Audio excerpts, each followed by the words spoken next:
You've worked hard, delivered results, and checked every box for success. So why are you still being passed over for promotions, struggling to feel really respected, or wondering how to keep advancing in a world that's shifting faster than ever? It's tempting to blame office politics, economic changes, or other people's decisions. But here's the truth.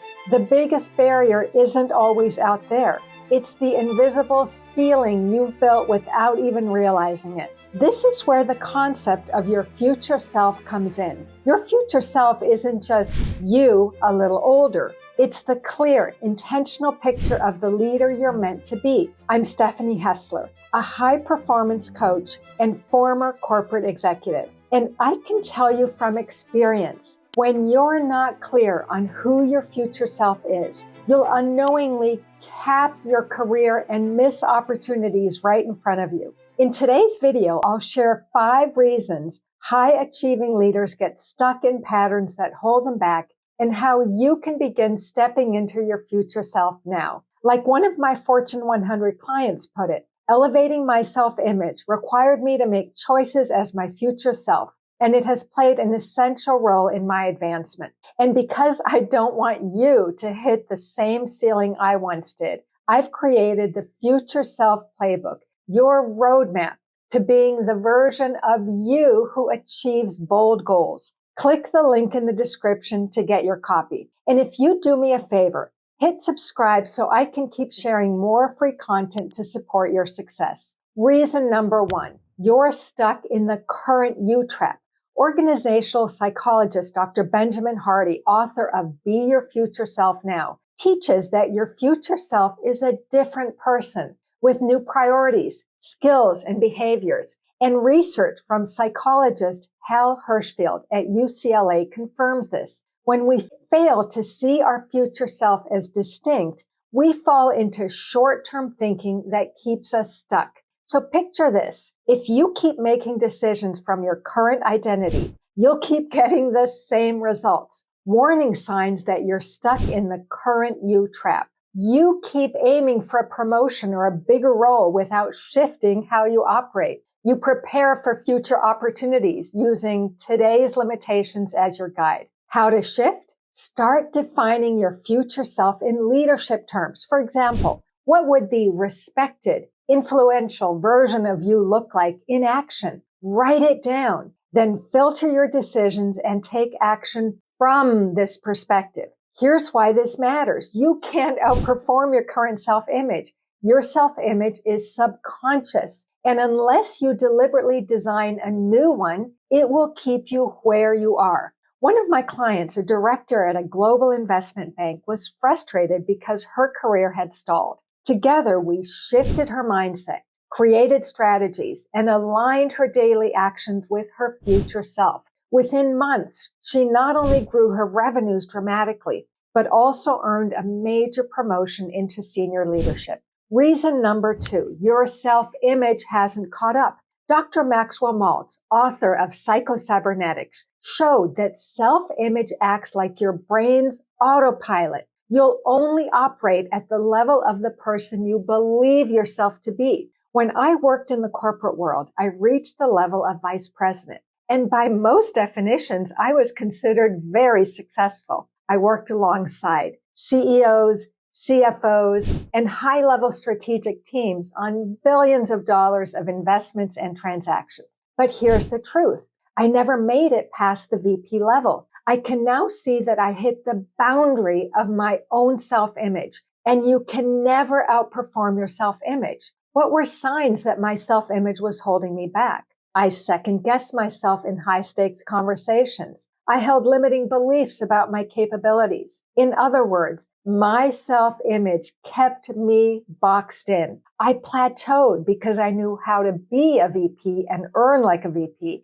but I didn't have a mental roadmap to operate at the next level, even though the opportunities were right there. How did I make the shift? Well, when I learned about self-image, I wrote the new script for my future self, making myself the star of my career and life and not the supporting player. Things started to change. People started coming to me And in 2014, I started my coaching business. And since then, I've had the opportunity to work with thousands of high achieving individuals. And I've witnessed amazing transformations. And that's why I'm giving you the Future Self Playbook, so you can create the mental roadmap now and avoid the years I spent stuck at that ceiling. Click the link below and we'll send it to you. Reason number 3, your goals don't inspire you. Research shows that vague goals don't inspire consistent action because they lack clarity. As a leader,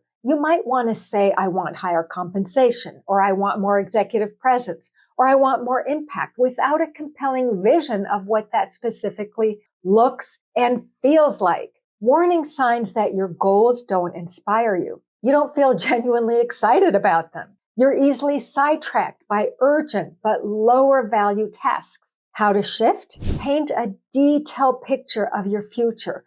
Write it down. Imagine how you lead, influence, and are perceived in the future. Imagine how you live. According to Psychology Today, this exercise has been shown to boost people's positive emotions, happiness levels, optimism, hope, improve coping skills, and elevate positive expectations about the future. And to actually make this effective, first, get crystal clear on your bold, meaningful goals, one personal and one professional, that you want to achieve in the next 12 months. Next, write about your future self, the version of you living those goals. Describe it in vivid detail and expect some discomfort. You're not used to thinking this way. Put aside the doubts, lean into your imagination, and describe the life you really, really want. Make it emotionally charged. Connect it to the respect, validation, impact, and momentum you really want, as well as the energy and joy of the life you want, even if it feels out of reach right now. As Steve Jobs said, when you are working on something really exciting that you care about, you don't have to be pushed. The vision pulls you. Reason number 4, you haven't built habits to match your future self. In his famous speech, The Common Denominator of Success, insurance executive Albert E.N. Gray said, every single qualification for success is acquired through habit. People form habits and habits form futures. If you do not deliberately form good habits, then unconsciously you will form bad ones. You are the kind of person you are because you have formed the habit of being that kind of person. And the only way to change is through changing habits. He was right. Habits determine your future. But what modern psychology and neuroscience add is this. Habits flow from identity. You act in ways that are consistent with who you believe you are. For example, if you see yourself as someone who's always overlooked, you'll unconsciously form habits that reinforce that belief. But if you intentionally adopt the identity of your future self, let's say the respected, strategic leader you want to be, then you'll naturally start building the habits that match that identity. In other words, identity drives habits and habits drive results. James Clear, author of the best-selling book Atomic Habits, summarizes it like this. Every action you take is a vote for the type of person you wish to become. His work illustrates how consistent, identity-aligned actions transform your self-concept and drive change. Warning signs that you haven't built habits to match your future self. Maybe you attend leadership training but don't consistently do what you learned. Or you get energized after reading a book, attending a workshop, or learning from a video, then fall back into old patterns. How to shift? Here are 2 suggestions. First, reverse engineer your habits. For example, if future you is known for strategic thinking, block 90 minutes a week, starting now, for deep strategy work. And second, build systems like checklists, calendar blocks, accountability or mastermind partners to make these behaviors automatic. I worked with a client, an investment professional, who kept getting feedback that she lacked executive presence. At first, she tried to build new habits like speaking up more, especially in a strategic context. But this didn't work because deep down, she still saw herself as a competent contributor, not a leader. Together, we worked on shifting her identity first, thinking, feeling, and acting like her future self, the respected senior leader she wanted to be. Once that self-image clicked, the habits followed more naturally. She spoke with more confidence in meetings, claimed her achievements, leveraged her relationships, and within a few months, she was offered a higher level opportunity. So the progression is clear. Identity creates habits, habits create results, and those results shape your future. Neville Goddard said, "You must assume the feeling of the wish fulfilled until your assumption has all the sensory vividness of reality." Reason number 5, you're letting your past dictate your future. According to Dr. Joe Dispenza, your brain is a complete record of your past. By responding with the same brain hardware that matches what you remember, you're creating a level of mind that is identical to the past. In other words, your past informs your future. It's subconscious.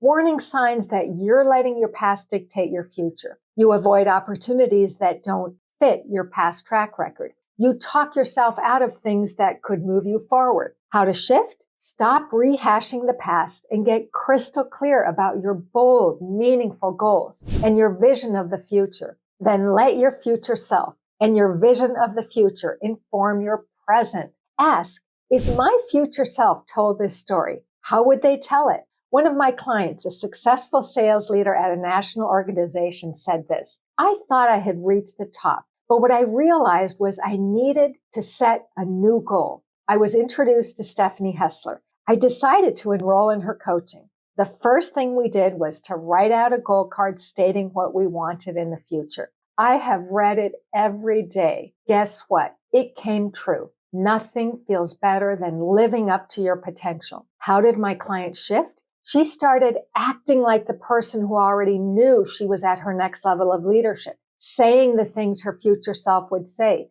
doing the things that her future self would do. You will amaze yourself at how effective this process is in producing the results that are a match to who you want to be. As Neil Donald Walsh once said, the deepest secret is that life is not a process of discovery, but a process of creation. You are not discovering yourself, but creating yourself anew. Seek, therefore, not to find out who you are, but seek to determine who you want to be. Today, we covered 5 reasons leaders stay stuck and 5 ways you can begin stepping into your future self. Remember, consciously design who you want to be, the future you. Up-level your self-image to match that vision. Describe your future vividly and set bold, meaningful goals. Build identity-based habits from your future self. Let your future self guide today's choices and behaviors. Which of these stands out most to you? Share your thoughts in the comments. I'd love to hear from you. We've only scratched the surface of what's possible with the future self concept. If you're serious about breaking through limitations and rising into your next level, download my Future Self Playbook. Just click the link in the description. And if you do me a favor, please hit subscribe. It helps me continue creating free content for you and ensures you never miss a new video. I'm Stephanie Hessler, and I'll see you in the next video.